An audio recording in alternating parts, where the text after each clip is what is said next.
दोस्तों, magnificent moments में आप सभी का स्वागत है।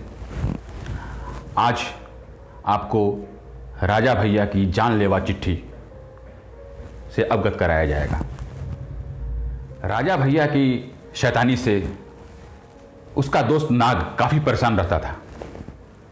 नाग सोच के रखा था कि राजा भैया को ठीक करके छोड़ूंगा, सीधा करके छोड़ूंगा। राजा भैया जब भी कुछ छोटी मोटी उल्टी हरकत करते तो नाग अपने हाउस मास्टर को, टीचर को जाकर बोल देता था कि सर, कल राजा भैया ने देर से लाइट ऑफ किया। कल मील ब्रेक में टिफ़िन में राजा भैया ने अपने हॉस्टल का जो बर्फ़ी का डोंगा था, जिसमें बर्फ़ी मिला था, वो डोंगा लूट लिया था। वो डोंगा लूटन सिंह है सर। कल सुबह जॉगिंग भी नहीं गया था।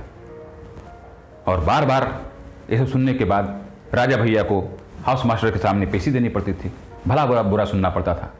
राजा भैया नाग से काफ़ी परेशान थे। वो भी नाग को सीधा करने वाले थे। नाग को बार बार बोलते थे कि नाग, तू चुगलखोरी क्यों करता है? तुमको इससे क्या जाता है? नाग इस पर गुस्सा करता, तो क्या तुम सिस्टम को उल्टा चलाओगे? क्या मजाक बना के रखा है? मैं तुमको सीधा करके छोड़ूंगा। राजा भैया भी कोई आम आदमी नहीं थे। वो भी रजनीकांत की तरह मूंगफली खाने वाले में से एक थे। राजा भैया ने सोच लिया कि इसको एक अंजाम दूंगा। राजा भैया की दिल दहलाने वाली घटना, और उसके अंजाम में वो जुट गए कि नाग को परेशान कैसे करें। राजा भैया ने एक लिफाफा लिया और एक लेटर तैयार किया और वो नाग के घर पोस्ट कर दिया। लेटर में लिखा, पूज्य चाचा जी, सादर प्रणाम। आपका बेटा नाग यहाँ पढ़ाई लिखाई कर रहा है। इसका स्वभाव शुरू में बहुत ही अच्छा था। हम लोगों ने उसका अनुसरण करना चाहा, पर आजकल वो बड़े बच्चों, अमीर बच्चों के संगत में आकर उसकी नीयत बदल रही है। वह बुरा होता जा रहा है, बदमाशी कर रहा है और समय का महत्व बिल्कुल नहीं दे रहा है। मुझे बहुत दुख है कि इतना अच्छा लड़का खराब रास्ते पे जा रहा है। तो अतः आपसे उम्मीद है कि इसको आप बताएंगे। हाँ, पर उसको ये नहीं बताइएगा कि उसके किसी दोस्त ने चिट्ठी लिखा है, नहीं तो उस पर मानसिक असर पड़ेगा। और वो ठीक छुट्टी जाने के पहले राजा भैया ने लेटर पोस्ट कर दिया। स्कूल में गर्मी की छुट्टी हुई।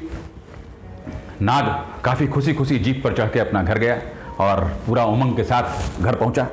घर पहुंचते जैसे घर में कदम रखा, अचानक उसके पिताजी, अरे नाग, तू आजकल बदल गया है।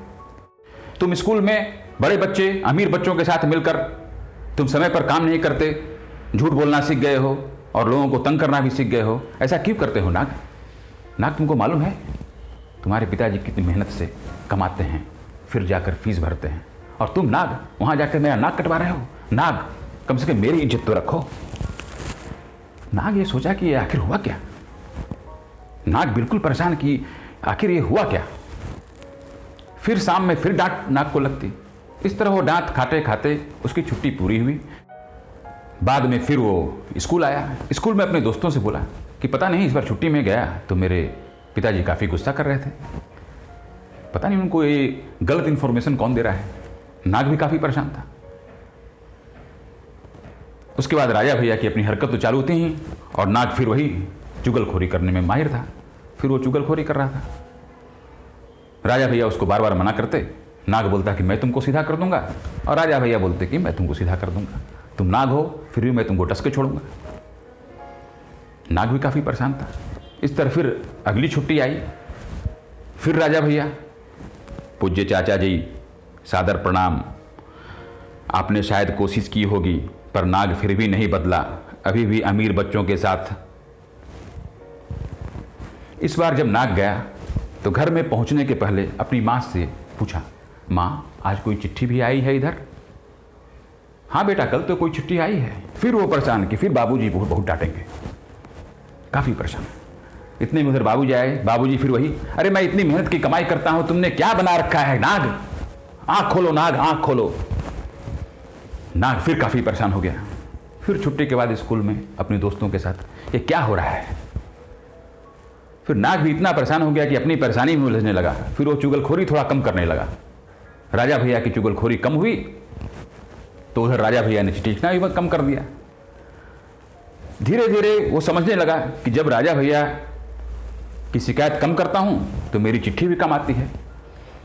तो ये समझने में उसको 5 साल का सामंजस्य करने में लग गया। जब राजा भैया को मैं तंग नहीं करता हूँ तो मेरी चिट्ठी नहीं जाती है, जब इसको तंग करता हूँ तो मेरी चिट्ठी जाती है।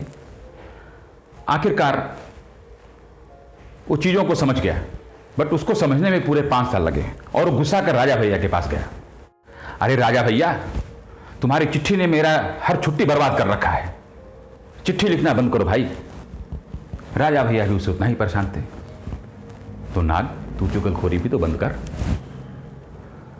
फिर नाग ने चुगलखोरी बंद किया और राजा भैया ने चिट्ठी लिखना, और फिर धीरे धीरे दोनों एक दूसरे के बहुत ही नज़दीकी दोस्त हो गए।